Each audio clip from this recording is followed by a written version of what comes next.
You know, the screaming is very Chino, and it's very, even the hook. You know, it kind of feels like it would be like in a Jason X movie for some reason. Maybe it could. Yeah, with that very catchy hook. But I also feel like they're talking about, and again, maybe I'm reaching for for what this song really means, but I feel like he's talking about the elitists, like, who think that they're better. We are in control, because he says it all the time. Mm-hmm. We are in control. Definitely this is a dig at the 1% in the world, definitely. But I mean, not knowing that, not reading the lyrics, you wouldn't think something like that. But there's a little piece of let me read some of the lyrics. Yeah, go right ahead. There's an obscured kind of electronic voice that repeats the chorus, and this is what it's saying. You're pregnant with all this space, thick with honey, but I lost my taste. Basically saying like, oh, you might think that you're the shit, but I have no use for you. You know what I mean? Yeah. Which is, I don't know. It's maybe crazy. Using people. It's crazy poetry, man. Yeah, that's the thing that you'll hear on this album a lot, is that he has a different like, we may have like our theories as to what he was writing about, but he totally has a different meaning. Even the White Pony reference. So another Diego fact. So apparently, the reason why they named it White Pony it's also in the streets. It's a reference to cocaine, right? Mm-hmm. So we got that like state, of course, yeah. But White Pony, it's when you usually dream about a white pony, is you're having a sexual dream. Mm-hmm. So it has different meanings at different parts, I feel, of America. There's a saying where it's like, oh, I took I took a ride on the white pony, and that's a message to methamphetamine, I think, right? Or a metaphor for methamphetamine. So this could have been a whole lot of things. I know back then they probably were into drugs, so it's not too far off to say that it was experimentation. Maybe, I don't know. Hopefully, I think actually, a swan fact for you. Yeah, swan fact. Because I actually had this record. Back when CDs were a big thing, they would do like a CD-ROM, where you pop them in your computer, and you would get to look at photos and music videos, and basically the CDs, the albums would be enhanced with visual content for you, if you were so inclined to view it, And so you put this bad boy in there, and there's a bunch of photos, incriminating photos of them actually using drugs. Oh, no way. Yes, but and going back to that, like, I think they released they released like 3 different color albums for this one. I think it was like a black, red, and the gray one. The gray one was the one that included Back to School. Reissued. And then I don't know the other ones, the red and the black, but I'm assuming it was like something like that, because System of a Down, when they came out with Toxicity, had the same thing. So yeah, man, that's crazy. We're dropping facts up in here. But let's go to track number 5, which is personally one of my favorites. Fuck yeah. This is featured on the Valentine soundtrack. Yeah. And I always remember this film with this song simultaneously. I feel like it meshes so well with it. But this is a great, great song. Yeah. About that female that you'll do anything for. Yeah. That RX Queen. Let's do it.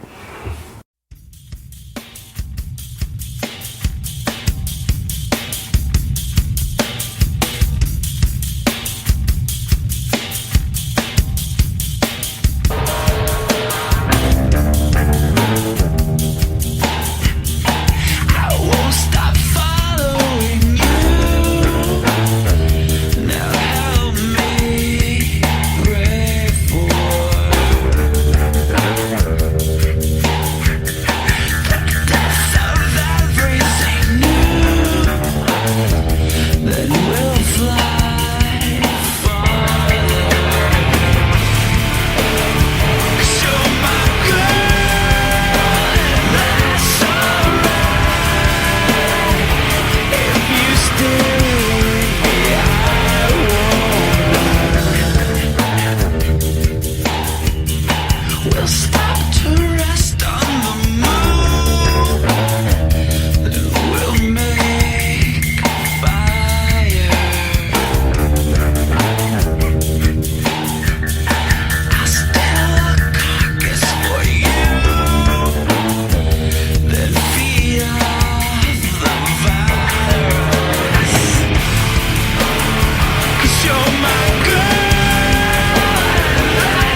Yeah, another banger from this album, man.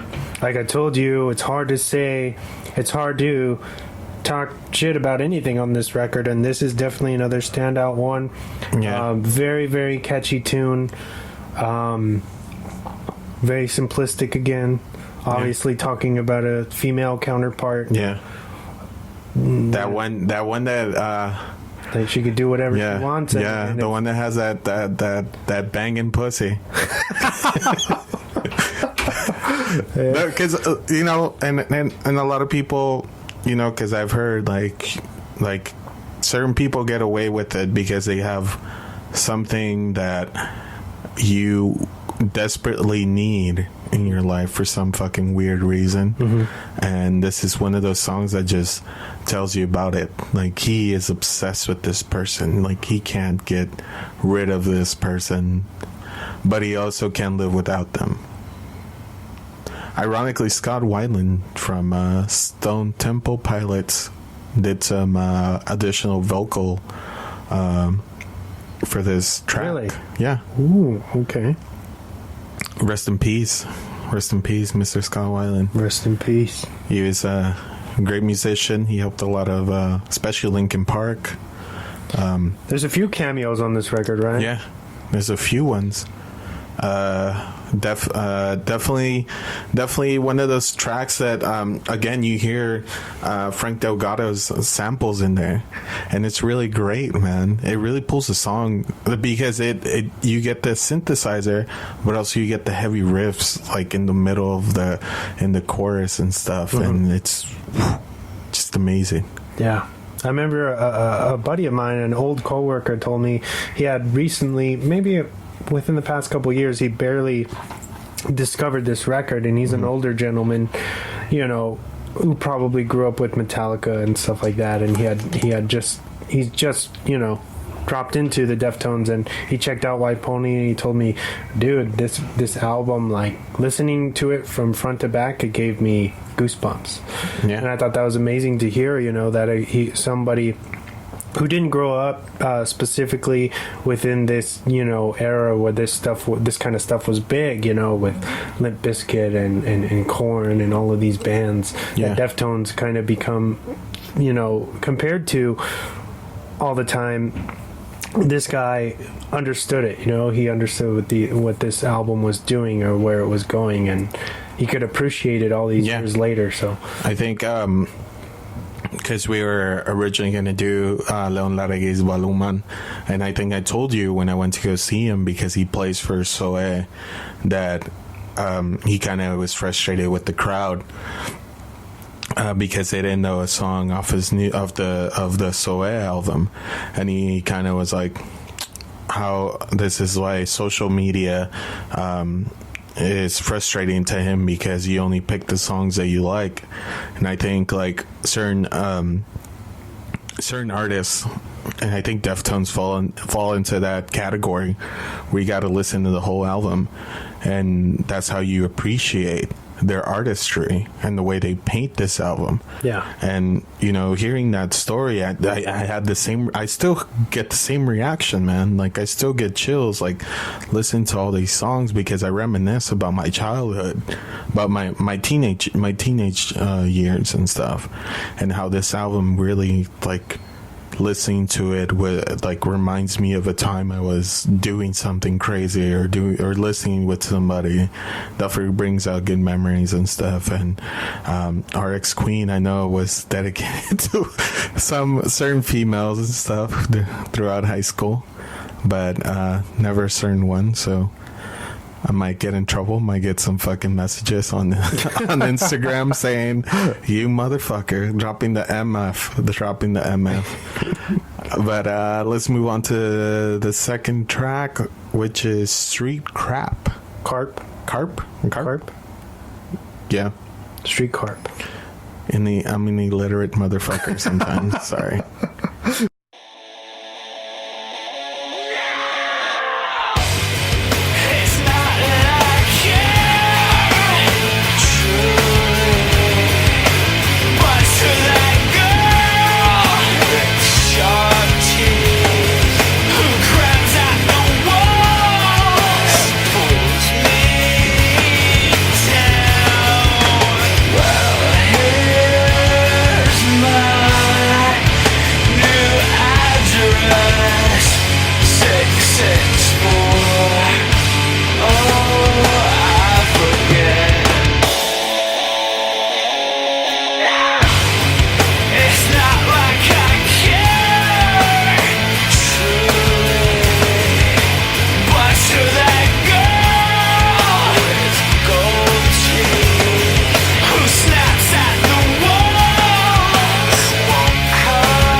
Street Carp.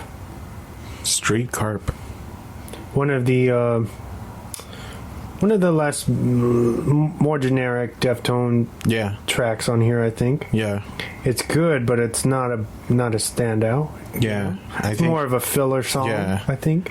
It's like it's that song to just get you ready for certain other tracks, but it's definitely one of the tracks that it flows really fast. It does, yeah. You're in and out real quick. Yeah, it's definitely very simplistic to the whole album, which most of the songs are more complicated than others. But what I want to get across with people that when you play in an album, you also need to have fillers in there because people need to calm the fuck down or get elevated or something in between, because if you just have a straight album with nothing but heavy